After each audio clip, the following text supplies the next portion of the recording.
जालन्यामध्ये काँग्रेस कार्यकर्त्यांमध्ये राडा झाला। कैलास गोरंट्याल, अब्दुल हाफिज यांच्या समर्थकांमध्ये राडा झालेला आहे। जालन्यामध्ये काँग्रेसकडून इच्छुक उमेदवारांच्या मुलाखती सुरू होत्या। तिकिटाच्या मागणीसाठी हाफिज आणि गोरंट्याल समर्थक आमने-सामने आले। काँग्रेस आमदार कैलास गोरंट्याल आणि माजी शहराध्यक्ष अब्दुल हाफिज यांचे समर्थक आमने-सामने। जालन्यात काँग्रेस पक्षाच्या इच्छुकांच्या मुलाखती दरम्यान प्रकार। खासदार शोभा बच्छाव, खासदार कल्याण काळेंच्या उपस्थितीत इच्छुकांच्या मुलाखती सुरू होत्या।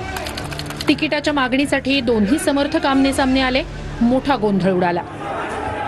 आज मी पक्षाचा तिकीट मागतोय, तर तिकीट मागायला माझे समर्थक सोबत मी हॉलमध्ये गेलो, घोषणा झाली।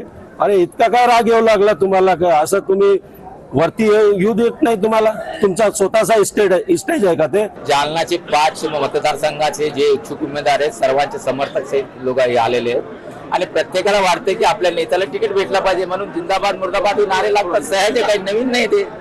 आणि मी माझ्या पक्षाला 101 विधानसभा मागितलं आणि माझ्या सोबत माझ्या समर्थकांनी सांगितलं की कैलास गोरंट्याल कसा निवडून येतो, झालं, बाकी काही नाही।